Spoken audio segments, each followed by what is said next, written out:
Okay, I'm going to show you how to begin the body of the Sleepy Panda, which varies a little bit from my other patterns for the rag dolls, just because you have to change color when you start the body instead of working with the yarn you already have, like my other patterns. So I have two of the legs here.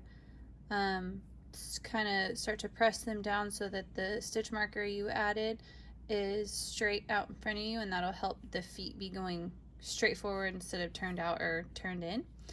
And just pick one, and once you have it in a good spot where it's flat and straight, insert your hook through both the front and the back, and then with your lighter color, I'm using a lighter purple for this panda,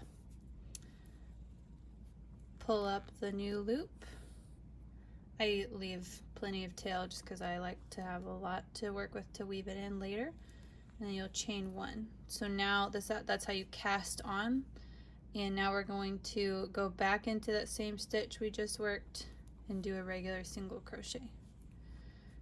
And then to close the leg, we're going to go along the leg and do 5 more single crochet, crocheting through both sides so that we can close the leg.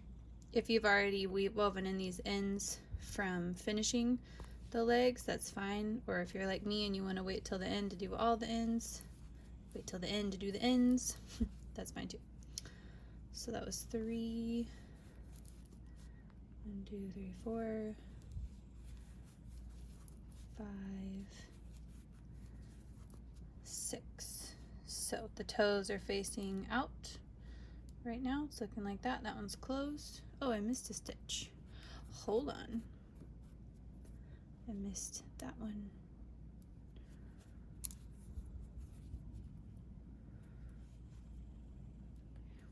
Whoops.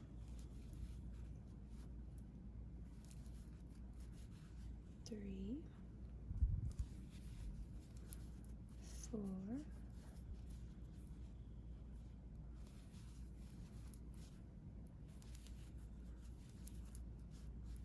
That's better. Okay, now from here we're going to chain 2 and then do the same thing to this other leg, but of course this time we won't have to cast on because we're already going. So insert the hook, do 6 single crochet to close the leg.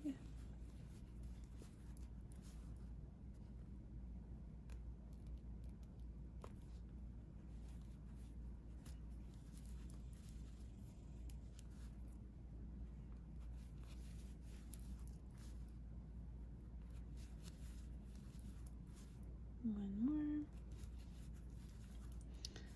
Alright, did I miss any that time? Nope. Okay, so that is row 1. Now we're going to do one more row. So we will chain 1 and then turn your work like this. And now we are going to work an increase in this very first stitch. So 2 single crochets in that same stitch. Now 5 across the top of the leg.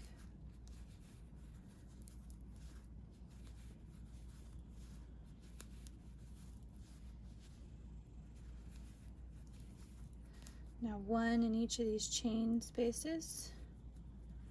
There's 2 chain spaces, so 2 total. Now 5 across the other leg.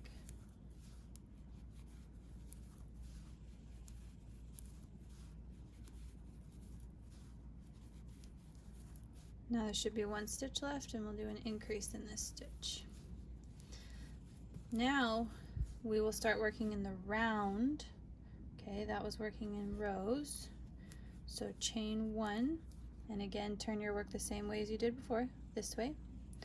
And now we're talking about rounds instead of rows. You're going to be working in the front loop only. So if I were to do a regular single crochet stitch, it's hard to see because it's plush yarn, but there are 2 loops on that hook. So since it's hard to see one loop or the other, I like to insert my hook and kind of loosen it up first and then pull back and just get that front loop there. Do an increase in that front loop. Oop. Now continuing to work in the front loop only, we're gonna crochet down 15 stitches it'll take us to the end here. So sometimes I like to use this hook, my hook this way to grab just the front loop, or you could go in to both of the loops and then pull out to just grab that front loop. Just kind of play with it and see how you like to do it, but just one single crochet in each of the front loops for 15 stitches.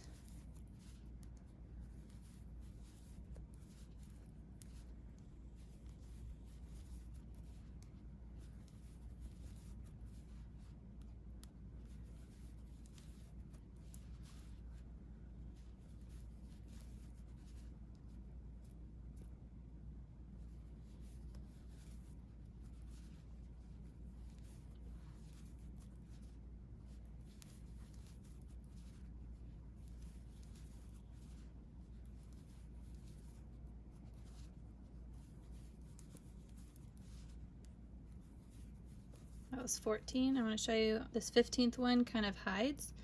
It's that little fluff ball, that little fluff ball are the front and back loops.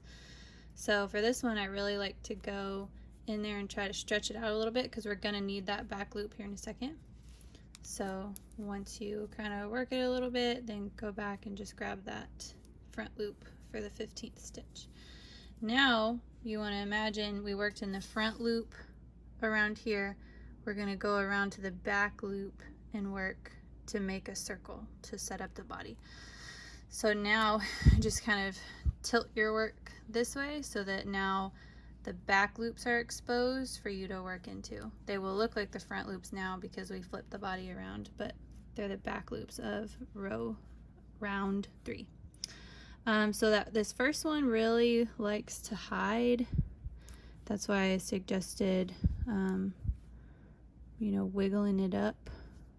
Sometimes I even have to, if I don't feel like I can see it, I'll back up that stitch and try to find it again. So that was the front loop. The back loop dipped down on me. There it is. Stretch it out. Front loop. And it helps too if you don't pull that front loop too tight on this last stitch. That'll help it stay loosened up. Okay, so for this first one, again, do an increase. And then now to find the loops, I like to bend down the work we just did, and that kind of just helps those front loops pop up right here where you can snag them with your hook. Now do one single crochet in each of the loops for 15 stitches.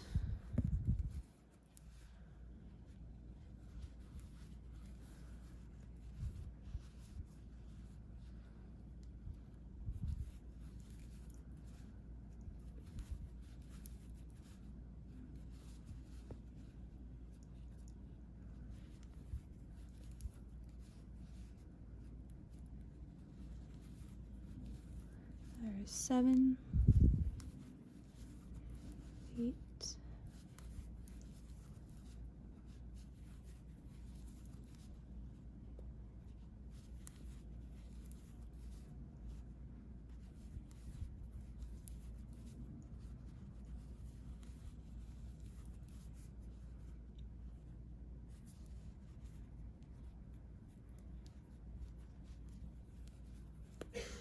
14, 15.